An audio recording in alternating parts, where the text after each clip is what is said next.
Halo, selamat malam. Perkenalkan, nama saya Hengki. Saya dari kelas 603 mata kuliah manajemen. Di sini saya akan membuat video tentang bisnis individu, tugas UAS ya, dari mata kuliah komunikasi bisnis dari ibu dosennya, Ibu Risa. Nah, di video kali ini kita akan membahas tentang bisnis individu, yang dimana bisnis individu itu berarti tentang diri kita sendiri nih yang memulai bisnis. Nah, menurut saya soal bisnis individu di zaman sekarang ya, lebih bagus itu ya coffee shop sih. Soalnya banyak digemari ya sama anak-anak muda, ya kalangan muda, dewasa sampai orang tua ya. Entah itu dari tempatnya yang bagus atau dari emang makanan atau hidangannya yang oke. Menurut saya itu lebih worth it ya jika dilakukan di zaman sekarang ini. Nah, tapi untuk membuka usaha ini ada beberapa faktor nih, sama ada beberapa hal yang harus kita analisis juga. Gak semata-mata kita langsung buat bisnis cuma kita tidak bisa menjalankannya, nanti kan ujung-ujungnya yang gak bakal berjalan juga. Nah, di sini kita akan membahas ya pembuatan coffee shop ini berdasarkan analisis dari SWOT. Dari analisis yang pertama itu tentang kekuatannya atau strengths. Nah, dari kopi kan emang merupakan minuman yang sangat populer ya di Indonesia ini ya. Terus kekuatannya juga banyak, variasi dari biji kopinya. Terus kita jadi bisa ngebikin banyak varian dari kopi, kalau mungkin Arabica, Robusta, atau bisa kita campur dengan variasi-variasi yang baru. Nah, menurut saya yang baru ini nih bisa kita jadiin peluang. Yang baru ini misalnya kita bisa mix dengan entah kopi campur coklat atau buah-buahan ya, itu bisa jadi kelebihan juga dari coffee shop ini. Nah, terus kan coffee shop ini pelanggannya itu cenderungnya setia atau ya penggemarnya emang berulang-ulang lah, bahkan itu terus. Soalnya emang ya kopi, pecinta kopi banyak, terus tempatnya bagus, ya itu bisa bikin pelanggan pasti balik lagi terus. Terus dari kopi yang memiliki profit itu selalu tingkat marginnya itu tinggi. Nah, tapi itu kan dari kekuatannya atau strengths-nya. Nah, sekarang kita bahas dari kelemahannya atau dari weakness-nya. Nah, kelemahannya ini pemasok biji berkualitas itu ya terbatas banget di Indonesia. Jadi kita sebagai penjual atau pengen ngebuka bisnis ini harus benar-benar ekstra banget dalam mencari kopi ini nih, bijinya, supaya kan emang hasilnya bagus, nanti orang-orang suka, bakal datang lagi. Lalu kelemahan berikutnya itu proses pengolahan biji kopi memerlukan peralatan yang khusus. Nah, biasanya menggunakan mesin ya, jadi ya emang harganya tidak murah juga. Jadi ya itu salah satu kelemahan dari bisnis ini. Lalu berikutnya persaingan yang sangat ketat. Nah, siapa sih yang nggak mau bikin coffee shop di zaman sekarang ya? Kalau mereka juga sama memiliki peluang yang sama, mereka berpikiran pola pikir yang sama. Yang membedakan itu ya varian, tempat, sama kenyamanan, ya fasilitas gitulah. Itu bisa jadi kelebihan kita yang tidak dimiliki oleh tempat yang lain. Lalu kita bicara soal opportunity atau peluang.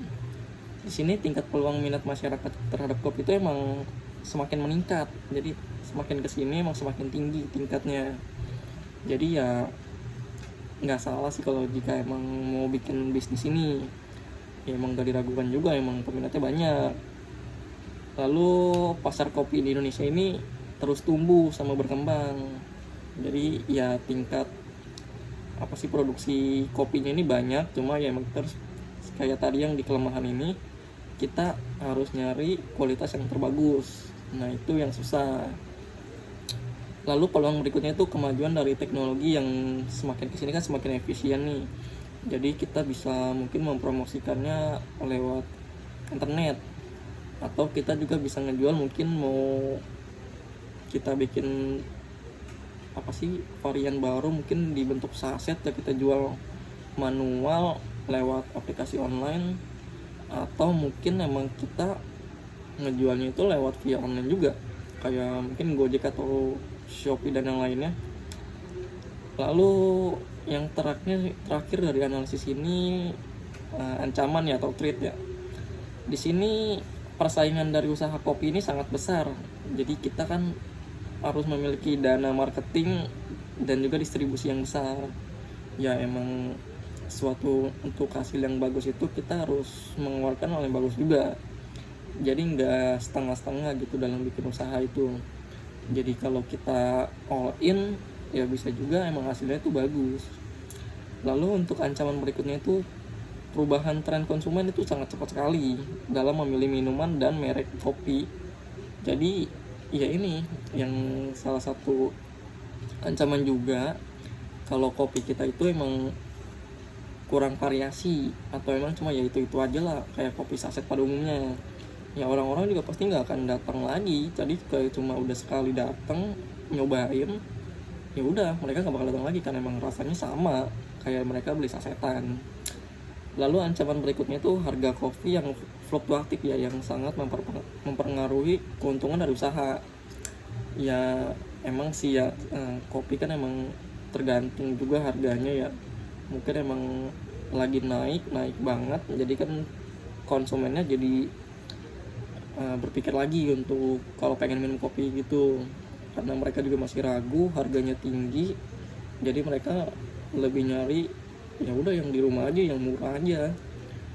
Nah itu dari analisis SWOT ya, yang tentang pembuatan bisnis kopi ini nih, coffee shop ini. Tapi emang bisnis coffee shop ini semakin kesini emang semakin berkembang. Rata-rata emang anak muda itu lebih suka membuka itu sih untuk awal dari tahap mereka berkembang ke depannya, karena ya itu. Tapi yang membedakan itu ya itu cuma varian kopi, tempatnya bagus atau enggak. Jadi kan kalau tempatnya bagus ya yang biasa lah, yang orang anak muda butuh postingan ya, makanya mereka nyarinya tempat yang bagus dan juga tempat untuk ngumpul gitu. Nah dari bisnis coffee shop ini saya rasa nggak ada yang salah sih untuk di zaman sekarang ini. Semua orang bisa, semua orang mampu bikinnya, cuma ya mereka ini bikinnya gimana, apakah mereka menggunakan analisis dasar dari SWOT ini atau hanya sekedar bikin aja. Soalnya sebagai contoh, saya punya teman juga yang ngebuka coffee shop ini, cuma mereka emang tidak menggunakan analisis ini, jadi mereka ngebuka saja, dan ya akhirnya cuma 1 bulan buka doang, akhirnya tutup. Soalnya kan dalam memilih coffee shop ini kita harus memilih tempatnya itu yang bagus. Tempatnya tuh ibaratnya bagus itu dari kata strategis, dia tidak jauh dari jalanan, terus tidak jauh dari keramaian juga, posisinya mungkin ya di tengah kota, tempatnya sangat unik. Jadi itu sih yang biasanya banyak dipilih sama anak-anak muda zaman sekarang. Menurut saya bisnis itu sih yang saya lagi pikirkan sekarang ini. Untuk yang mungkin bakal mau dijalankan, tinggal hanya butuh prosesnya saja, lebih tepat dari dananya gitu. Sekian ya presentasi bisnis individu dari saya. Itu hanya argumen atau yang ada di pikiran saya saja. Untuk kata-kata yang salah mohon dimaafkan. Untuk bisa terima kasih. Selamat malam.